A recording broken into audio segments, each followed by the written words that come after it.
ഇന്നെനിക്കൊരു comment വന്നിട്ടുണ്ടായിരുന്നു. അപ്പം ഞാൻ ശുഭാംശുവിന് വേണ്ടിയിട്ടൊരു വീഡിയോ ചെയ്ത് അതിലാണൊരു കമൻറ്റ് വന്നത്. അപ്പോൾ ഇന്ന് ശുഭാംശുവൊക്കെ ഇങ്ങ് തിരിച്ചു പോരുകയാണ്.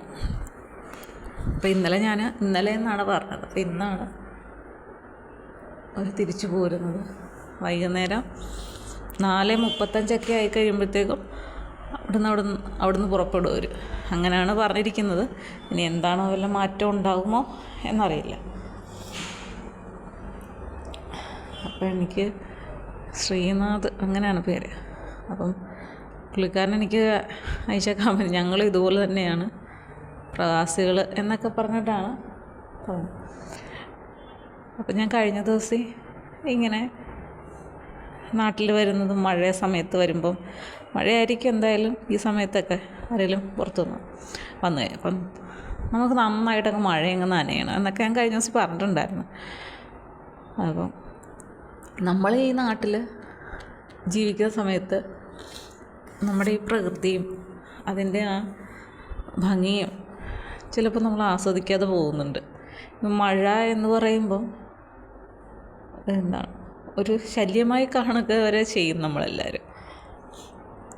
പക്ഷേ വെളിനാട്ടിലേക്ക് പോയി അവിടെ നിൽക്കുന്ന സമയത്താണ് നമ്മൾ എന്തൊരു നാശം മഴ ഇങ്ങനെയൊക്കെ പറയുന്നത്. പക്ഷേ അവിടെ ചെല്ലുമ്പോൾ നമ്മളുടെ ആ ഒരു ചിന്താഗതിയിൽ മാറ്റം വരും.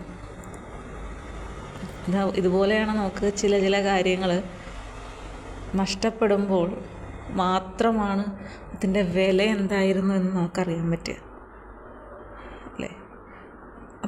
അപ്പോൾ അതെന്ത് കാര്യമായാലും ഒരാൾ നമ്മുടെ ഒപ്പം ഉള്ളതായാലും അല്ലെങ്കിൽ നമുക്ക് എന്തെങ്കിലും ഒരു കാര്യം അല്ലാതെ നഷ്ടപ്പെട്ട ചിലപ്പോൾ ചിലരൊക്കെ വണ്ടിയൊക്കെ എടുത്തിട്ട് ചിലപ്പോൾ അത് കൊടുത്തു കഴിയുമ്പോൾ ഓർക്കും അത് കൊടുക്കണ്ടായിരുന്നു, അതൊരു ഭാഗ്യമുള്ള വണ്ടിയായിരുന്നു, ഇങ്ങനെയൊക്കെ ചിന്തിക്കുന്നവരുണ്ട്. അങ്ങനെ നമുക്ക് ചിലപ്പോൾ അറിയാതെ പോകും ഓരോന്നിൻ്റെയും വില എന്താണെന്നുള്ളത്. നാളെ നമ്മുടെ സാഹചര്യങ്ങളൊക്കെ മാറി പറഞ്ഞു വരുമ്പോൾ മാത്രമായിരിക്കാം ആ നഷ്ടപ്പെട്ടതിൻ്റെ വില എത്ര വലുതായിരുന്നു എന്നും അതുപോലെ ഒന്നും നമ്മുടെ ജീവിതത്തിൽ ഉണ്ടാവില്ല എന്നുമൊക്കെ നമുക്ക് മനസ്സിലാക്കുന്നത്. പക്ഷേ അപ്പോഴേക്കും സമയം ഒരുപാട് വൈകിയിരിക്കും. ഒന്നും തിരിച്ചു കിട്ടാൻ പറ്റാത്ത രീതിയിൽ അകൽച്ചകളും പ്രശ്നങ്ങളും ഒക്കെ ഉണ്ടായിരിക്കും.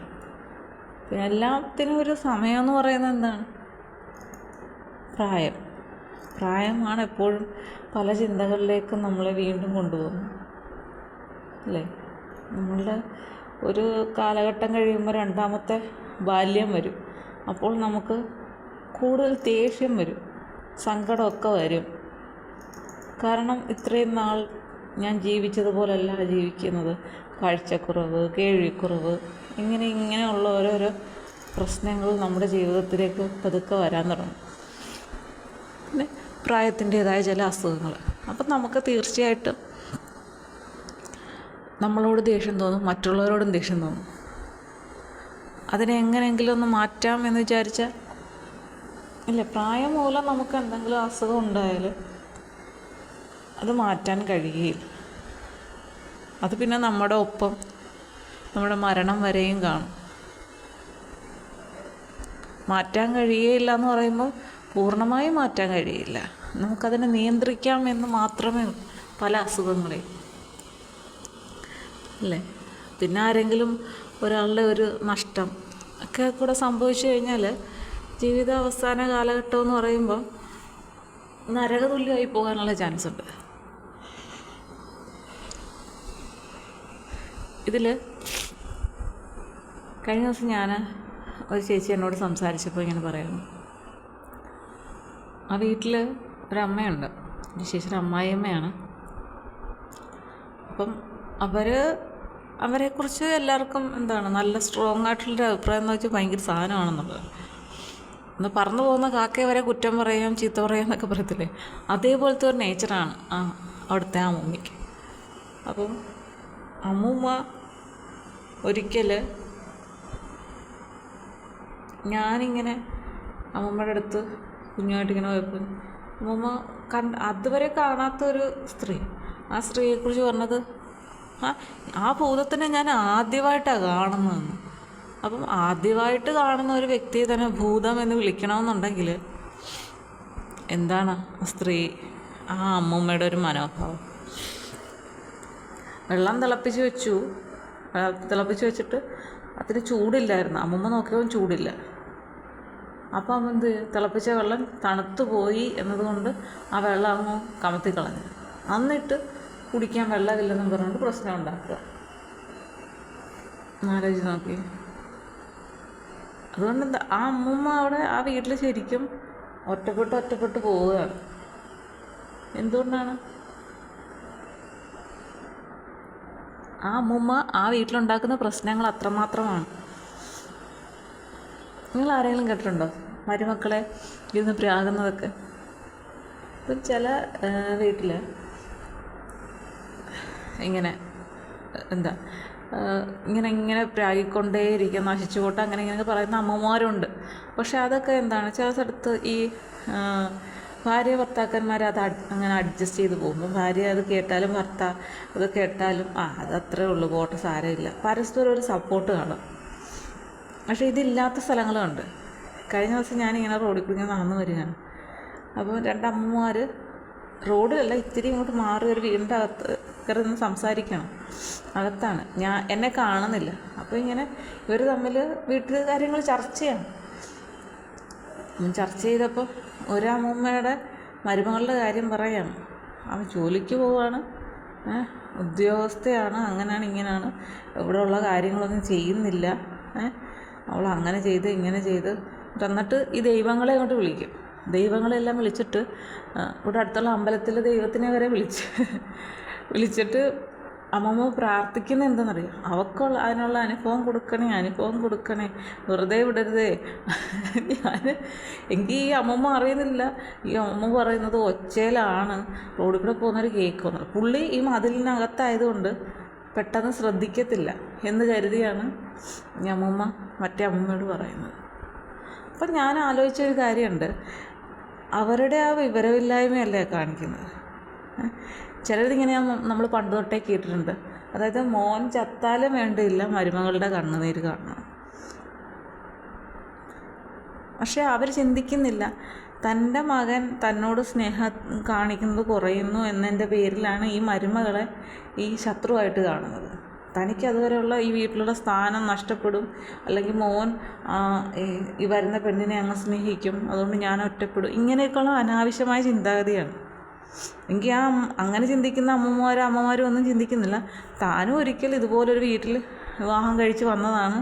താനും തൻ്റെ ഭർത്താവും കൂടെ എങ്ങനെയായിരുന്നു ജീവിച്ചത്, ഇത് കണ്ട് തൻ്റെ അമ്മായിയമ്മ എങ്ങനെയായിരുന്നു, ഇതൊക്കെയുള്ള ചിന്താഗതി അവർക്കും തോന്നുന്നില്ല. ഇവിടെ മരുമകളെ പ്രാഗി ഒതുക്കി ഒരു മൂലയ്ക്കോട്ടാക്കുമ്പോൾ യഥാർത്ഥത്തിൽ ആ പ്രാക്ക് അങ്ങനെ പറഞ്ഞ് എന്തെങ്കിലും അവരുടെ ജീവിതത്തിൽ ഉണ്ടായാൽ, ആ പെണ്ണിൻ്റെ ആ സ്ത്രീയുടെ ജീവിതത്തിലുണ്ടായാൽ അത് ഏറ്റവും കൂടുതൽ ബാധിക്കുന്നത് അവരുടെ ഭർത്താവിനെ, അതായത് ഈ പ്രാകുന്ന സ്ത്രീയുടെ മകനെയാണ്. അല്ലേ? ഭാര്യയ്ക്കൊരു ആവശ്യമെന്ന് പറഞ്ഞാൽ ഭർത്താവ് കൂടെ കാണണം. അല്ലേ? ഏത് നേരവും ഇങ്ങനെയുള്ള മോശമായ വാക്കുകൾ പറഞ്ഞ് ഇങ്ങനെ പറഞ്ഞുകൊണ്ടിരിക്കുന്നത്. ഇവിടെയൊക്കെ നമ്മൾ ഈ തൊഴിലുറപ്പുകാരൊക്കെ ഇവിടെ വരും. അപ്പം അവർക്കും പറയാനുള്ളത് ഇങ്ങനെയുള്ള കുറേ കഥകൾ മാത്രം. എന്തെല്ലാം കാര്യങ്ങളാണെന്നറിയോ? ഒരു പക്ഷേ നമ്മൾ കേട്ടിട്ട് പോലും ഇല്ലാത്ത രീതിയിലുള്ള കാര്യങ്ങളൊക്കെ ഇവിടെ നിന്ന് പറഞ്ഞു കിട്ടും. അതിന് വലിയൊരു ഉദാഹരണം ഞാൻ കഴിഞ്ഞ ദിവസം പറഞ്ഞിട്ടുണ്ട്. നമ്മുടെ സാറിൻ്റെ അമ്മയൊക്കെ അവിടെ താഴെ ഒരു കടയൊക്കെ ഉണ്ട്. അവർക്ക് നേരത്തെ എറണാകുളത്ത് അങ്ങോട്ട് കടയായിരുന്നു. അപ്പോൾ ഈ അമ്മ വെളുപ്പിനെ വരും കേട്ടോ, ചായയൊക്കെ കൊടുക്കുന്നു അവിടെ. അപ്പം ആ അമ്മ കുറച്ച് ദിവസം പനിയായിട്ട് ഇരിക്കും. അപ്പം ചില ദിവസം ഈ വൈകുന്നേരം മാത്രം തുറക്കും. അപ്പോൾ അത്ര വയ്യ. അപ്പോൾ അമ്മ അപ്പൂപ്പനും കേട്ടു. എന്നിട്ട് ആ ഏരിയയിലുള്ളവരെല്ലാവരും പറഞ്ഞുണ്ടാക്കി എന്താണെന്നറിയാം, അമ്മൂമ്മയ്ക്ക് നിപ്പ ആണ്, അതുകൊണ്ട് കട തുറക്കുന്നില്ല, അങ്ങനെയാണെന്ന് പറഞ്ഞുകൊണ്ട് ആ ഒരു ഭാഗത്തുള്ളവരെല്ലാവരും കൂടി ഇതങ്ങോട്ട് അങ്ങോട്ട് ഇറക്കിയിട്ട് ഒരു രക്ഷിതാവ് എനിക്ക് മെസ്സേജ് അയച്ചു. അപ്പോൾ എന്താ, അതെ അവിടുത്തെ അമ്മയ്ക്ക് നിപ്പയാണ്.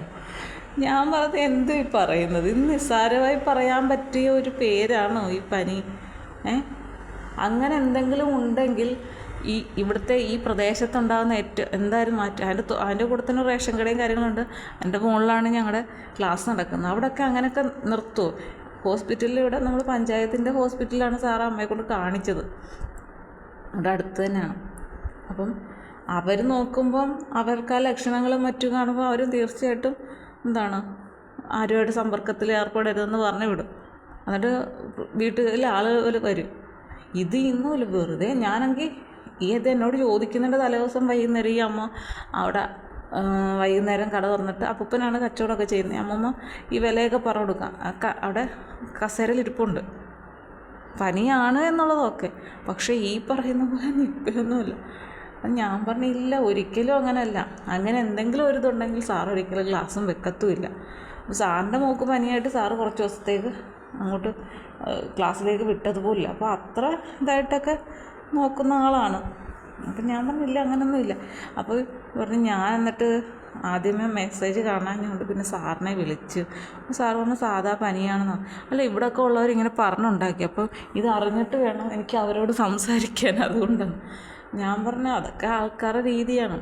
പ്രത്യേകിച്ച് ഈ നാട്ടിൽ അങ്ങനെ ഉണ്ട്. ഇല്ലാത്തതെല്ലാം പറഞ്ഞങ്ങ് പിടിപ്പിക്കും എന്ന് ഞാൻ പറഞ്ഞു. ഒന്ന് ആലോചിച്ച് നോക്കി അല്ലേ, എവിടെ കിടക്കുന്നു, സത്യം എന്താണ്, കള്ളം എന്താണ്? അപ്പം ഈ നഷ്ടപ്പെടുക എന്ന് പറയുമ്പോൾ അതൊരു വലിയ വേദന തന്നെയാണെന്ന് പറഞ്ഞു വന്നത് വേറൊന്നുമല്ല. ഇങ്ങനെയൊക്കെ ഓരോരുത്തർ പറഞ്ഞുണ്ടാക്കുന്നു. ഇപ്പോൾ അവിടുത്തെ ആ അമ്മൂമ്മയെ പോലെ മരുമക്കളെ ശത്രുവായിട്ട് കാണുന്ന അമ്മമാർ, അവരൊക്കെ ആലോചിക്കണം. അവർക്കൊക്കെ ഒരു സമയം കഴിയുമ്പോൾ ഒന്ന് വയ്യാതെ വന്നു കഴിഞ്ഞാൽ തങ്ങളെ നോക്കേണ്ടവർ ഇവരാണ്. ചിലർക്കുണ്ട്, എൻ്റെ മകൾ വന്ന് എന്നെ നോക്കിക്കോളും എന്നുള്ള വിശ്വാസമുണ്ട്. അതൊരു വിശ്വാസം മാത്രമാണ് അല്ലേ. പിന്നെ മോൻ നോക്കിക്കോളും എന്നുള്ള അതും വിശ്വാസമാണ്. മരുമകൾ നോക്കിക്കോളും എന്നുള്ളത് ഒരു വിശ്വാസം തന്നെയാണ്. പക്ഷേ മരുമകളും മകനും ഒപ്പം ഉണ്ടെങ്കിൽ, വേറെ ഒന്നും ചെയ്തു തന്നില്ലെങ്കിലും സമയത്ത് ആഹാരം കിട്ടുമെന്ന് പ്രതീക്ഷിക്കാം. പിന്നെ ചിലതൊക്കെ നമ്മൾ ന്യൂസിൽ കണ്ടിട്ടുണ്ട്, കൂട്ടിയിട്ടു കെട്ടിയിട്ടു എന്നൊക്കെ പറഞ്ഞു. അതെല്ലായിടവും നടക്കുന്ന കാര്യങ്ങളൊന്നുമല്ല. അപൂർവമായിട്ട് ചിലത് സംഭവിക്കും. ചില അമ്മമാർ മക്കളെ കൊല്ലാറില്ലേ, അതേപോലെ തന്നെ സംഭവിക്കുന്നു എന്നേ ഉള്ളൂ. അപ്പം ഞാൻ പറഞ്ഞു വന്നത്, ആരെയും കൂടുതലായിട്ട് നമ്മൾ വിശ്വസിക്കുകയും ചെയ്യല്, ആരെയും ശാപവാക്കുകൾ പറഞ്ഞ് ഇല്ലാണ്ടാക്കാനും ശ്രമിക്കല്. പ്രത്യേകിച്ചും ഈ അമ്മമാർ മരുമക്കളെ ശപിക്കുകയൊക്കെ ചെയ്തു കഴിഞ്ഞാൽ അതിൻ്റെ ബുദ്ധിമുട്ട് തൻ്റെ മകന് കൂടിയാണ് എന്നുള്ള ബോധ്യം വേണം. എനിക്കാണെങ്കിൽ ഇടയ്ക്കിടയ്ക്ക് ഈ മൂക്കിനൊരു തടസ്സം പോലുണ്ട്. അതുകൊണ്ടാണെങ്കിൽ സംസാരിക്കാനൊരു ബുദ്ധിമുട്ട്. രാവിലെയൊക്കെ ഇന്ന് നല്ല മഴയായിരുന്നു. മഴയാണ്, നല്ല തണുപ്പുമായിരുന്നു വെള്ളത്തിന്. അപ്പം ഇങ്ങനെയൊക്കെ ഓരോ കാര്യങ്ങൾ നമ്മൾ ഇങ്ങനെ കാണുമ്പോഴും കേൾക്കുമ്പോഴും ഒക്കെ നമ്മളിങ്ങനെ വിചാരിക്കുക എന്താണ് ഇങ്ങനെയൊക്കെയെന്ന്. അതിൻ്റെ കൂടെ ഞാൻ ഒരു കാര്യം കൂടെ ഞാൻ ഇന്ന് ട്യൂഷൻ കഴിഞ്ഞ് ഇങ്ങനെ വളവിൻ്റെ അവിടെ, അപ്പം ഞാൻ നേരത്തെ ഒരു വീഡിയോയിൽ പറഞ്ഞിട്ടുണ്ടായിരുന്നു, ഒരപ്പൂപ്പൻ ഞാൻ രാവിലെ പോകുന്ന സമയത്ത് കാണും. കുളിച്ച് വന്ന് പൂണൂലിട്ട അപ്പൂപ്പനാണ്. അവിടെ ഈ വേറെ ഒരു ജാതിക്കാരാണ് അവർ കൂടുതലുള്ളത്. അപ്പോൾ അവിടെ നേരെ നോക്കിക്കഴിഞ്ഞാൽ അമ്പലം കാണും. അമ്പലത്തിനകത്ത് വിളക്കത്തിച്ചേക്കുന്നതൊക്കെ കാണും. അപ്പോൾ ഈ അപ്പൂപ്പൻ വീട്ടിൽ നിന്ന് വാതുക്കളോട്ട് ഇറങ്ങി നിന്ന് അമ്പലത്തിലോട്ട് നോക്കി തൊഴും. അതിൽ ഞാൻ കണ്ട്. എന്നിട്ട് അപ്പൂപ്പന് അവിടെ ഒരു ചെടി നിൽപ്പുണ്ട്, അതിൽ നിന്ന് കുറച്ച് പൂവൊക്കെ പറിച്ച് അകത്തോട്ട് പോകുന്ന കാണാം. അപ്പോൾ ഞാൻ ഇന്ന് തിരിച്ച് വന്നപ്പം ആ അപ്പൂപ്പനും ഭാര്യ, പ്രായമുള്ളൊരമ്മയാണ്, പ്രായമുണ്ട്, അവർ രണ്ടുകൂടെ സിറ്റ് ഔട്ട് നിൽക്കുകയാണ്. എന്നിട്ട് ഇവർ തമ്മിൽ ഭയങ്കര വർത്താനം.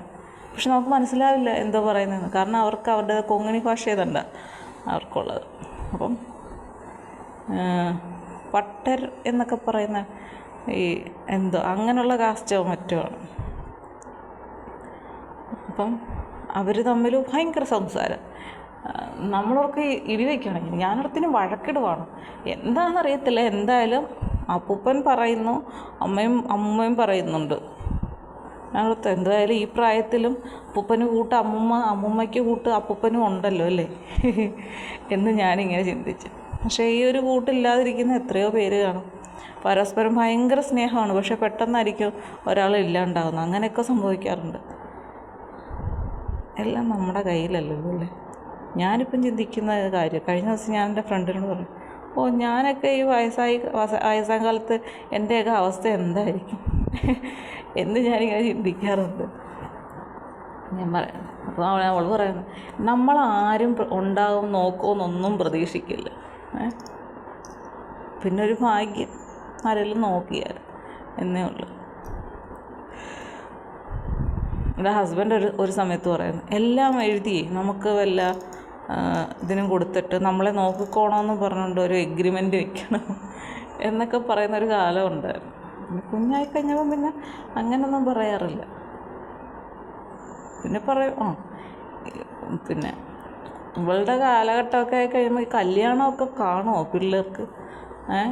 കല്യാണമൊന്നും ആരും കഴിക്കത്തില്ല. എല്ലാവർക്കും ഇപ്പം പെൺകുട്ടികൾക്ക് പൊതുവെ കല്യാണമൊന്നും വേണ്ട. അവർക്കിങ്ങനെ നല്ല രീതിയിൽ ജീവിച്ച് മുന്നോട്ട് പോകണമെന്നൊക്കെ ഉള്ളു. പണ്ടത്തെ രീതിയിലുള്ള കാഴ്ചപ്പാടൊന്നുമില്ല. ഞാൻ പറഞ്ഞല്ല. അത് പറയുമ്പോൾ എനിക്ക് പെട്ടെന്ന് മനസ്സിൽ വന്ന ഇന്ന് എക്സാം ആയിരുന്നു. എൻ്റെ വിഷയമായിരുന്നു ഹിസ്റ്ററി 9ാം ക്ലാസ്സിന്. അപ്പം ഞാൻ നേരത്തെ കണ്ടിട്ടുണ്ട് ഇങ്ങനെ തർക്കുത്തരം പറയുന്നൊരു കൊച്ചുണ്ട്. അപ്പോൾ അത് കഴിഞ്ഞ ക്ലാസ്സിൽ എൻ്റെ ക്ലാസ്സിലില്ലായിരുന്നു. ഇന്ന് വന്നു. അപ്പോൾ ഈ 2 കൂട്ടുകാർ അടുത്തടുത്താണ്. അവർ തമ്മിൽ ചോദിച്ചും പറഞ്ഞും ഒക്കെ എഴുതുകയൊക്കെ ചെയ്യുന്നുണ്ട്. നമ്മളത് കാണുന്നതുകൊണ്ട് നമ്മൾ പറയുന്നതിനനുസരിച്ച് നിങ്ങൾക്ക് അതൊരു പേടിയില്ല.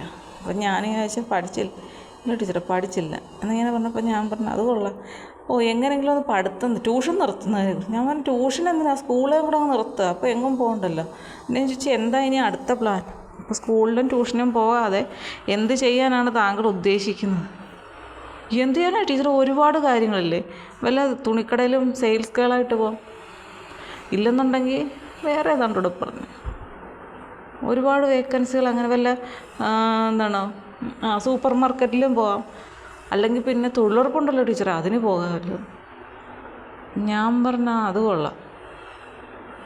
അപ്പോൾ അത് ചോദിക്കാൻ ഞാൻ പറഞ്ഞു, നിങ്ങൾ ഇത്രയും പഠിച്ചത് തൊട്ട് എന്ത് ജോലിയാണ് താങ്കൾക്ക് കിട്ടുന്നതെന്ന്. അപ്പോഴെന്നോട് പറഞ്ഞു, ഇങ്ങനെ ഉള്ള ജോലി ഉണ്ടല്ലോ ടീച്ചറെ. ഞാൻ പറഞ്ഞു, ശരി, വീട്ടുകാർക്ക് സമ്മതമാണോ? വീട്ടുകാർക്ക് സമ്മതമാണെങ്കിൽ കുഴപ്പമില്ല എന്ന് ഞാൻ പറഞ്ഞു. അപ്പം പറയാം, അമ്മയ്ക്ക് വേണ്ടിയിട്ടാണ് ഞാൻ വരുന്നതും പഠിക്കുന്നതും ഒക്കെ. അമ്മ വഴക്ക് പറയും. ഞാൻ പറഞ്ഞു, നല്ല കാര്യം, നിങ്ങൾക്ക് നിർബന്ധ വിദ്യാഭ്യാസം ഉണ്ടെന്നറിയാം, അതറിയാമോ? അതറിയാം. അപ്പം പിന്നെ ഞാൻ പറഞ്ഞു, താൻ പോയില്ലെങ്കിൽ നിങ്ങളുടെ വീട്ടിലെ അച്ഛനെ അമ്മയൊക്കെ പിടിക്കും എന്ന് ഞാൻ പറഞ്ഞു. എന്നിട്ടൊന്നും അവർക്കതൊന്നും ഒരു പ്രശ്നമില്ല. ഏതോ ലോകത്ത് ഒരാളുടെ മുഖം ഇങ്ങനെ വല്ലാണ്ടിരിക്കുന്നു, വിഷമിച്ചിരിക്കുന്നു. കാരണം അത് പഠിക്കുന്ന കുട്ടിയാണ്. ഞാൻ ചോദിച്ചാൽ എന്താ എഴുതിയില്ലേ?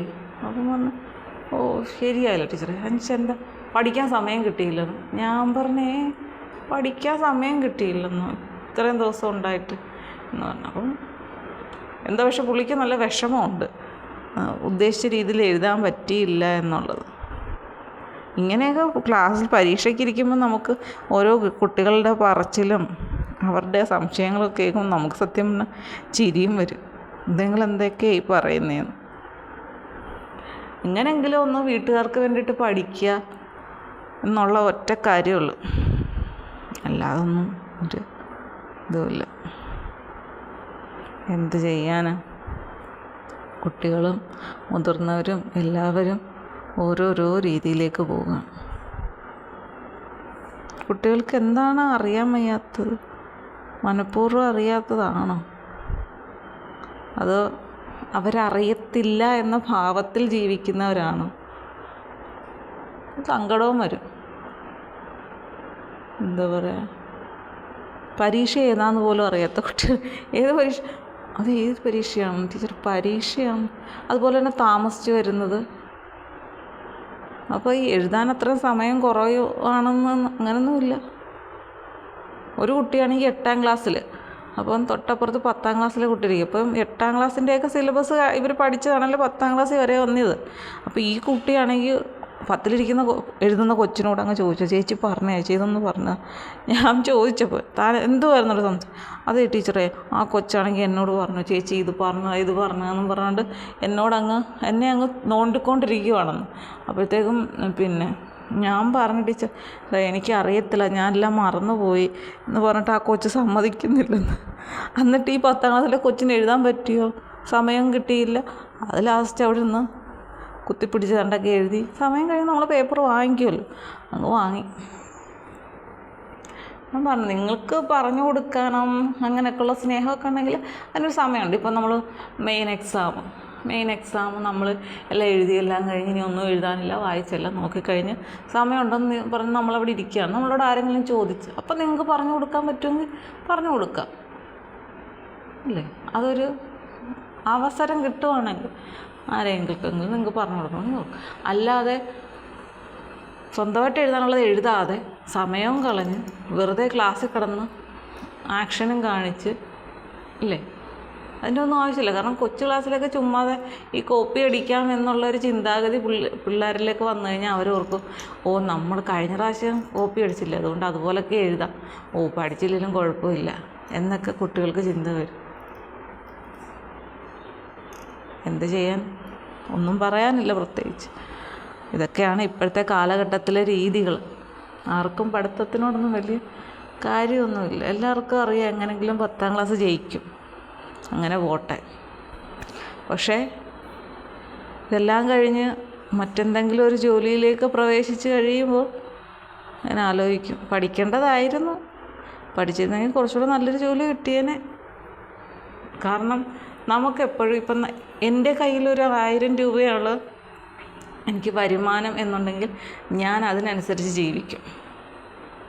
പക്ഷേ 1000ത്തിന് സ്ഥാനത്ത് 2000 കിട്ടിയാലോ, അപ്പോഴും ചിലവ് കൂടിക്കൊണ്ടേയിരിക്കും. നമുക്ക് എത്ര രൂപ കിട്ടിയാലും അതിനനുസരിച്ചുള്ള വരവും ചിലവും നമ്മൾ ഇങ്ങനെ ടാലിയായി പോയിക്കൊണ്ടിരിക്കും.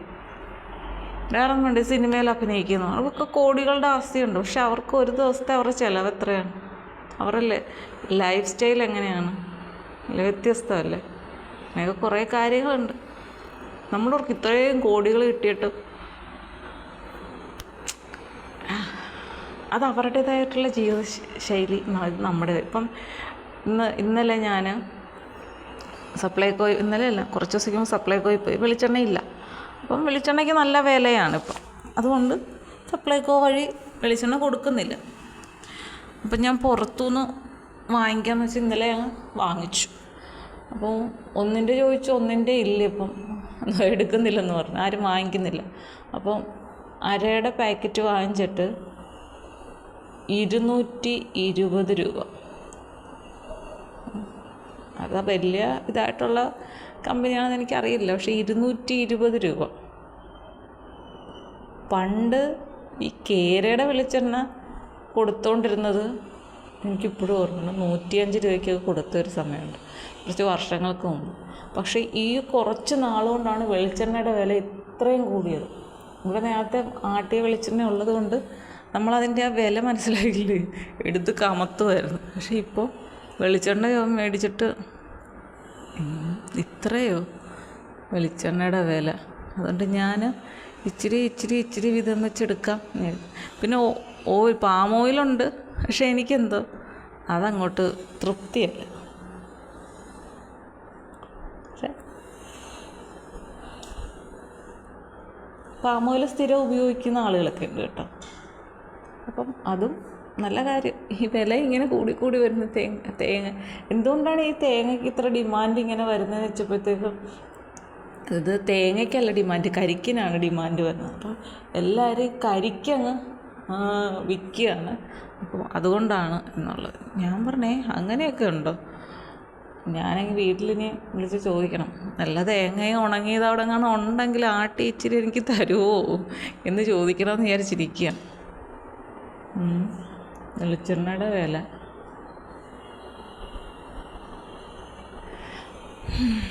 220 രൂപയാണ്. 220. അപ്പോൾ 500 രൂപ കൈ പിടിച്ചുകൊണ്ട് പോയി കഴിഞ്ഞാൽ 1 കിലോ വെളിച്ചെണ്ണയും മേടിക്കാം, എന്തെങ്കിലും ഒന്ന് അതിൻ്റെ കൂടെ വാങ്ങിക്കാം എന്നേ ഉള്ളൂ. 500 രൂപ അടിയും. കാലം മാറി. ഇനി എന്തൊക്കെ വില കൂടാൻ കിടക്കുന്നു. ഞാനിങ്ങനെ ചിന്തിക്കും, നമുക്ക് ഈ 210 220 രൂപ എന്നൊക്കെ പറയുമ്പം നമ്മളെ സംബന്ധിച്ച് അതൊരു വലിയ എമൗണ്ടാണ്. പക്ഷേ പൈസ ഉള്ളവരെ സംബന്ധിച്ച് 200 ചില്ലറ എന്താണ് അല്ലേ, അവർക്കതൊന്നും ഒരു വലിയ വിലയല്ല. നമുക്കാണ് അതൊക്കെ വിലയായിട്ട്. ജീവിതമല്ലേ, ജീവിച്ചല്ലേ പറ്റുള്ളൂ. ശരിയല്ലേ?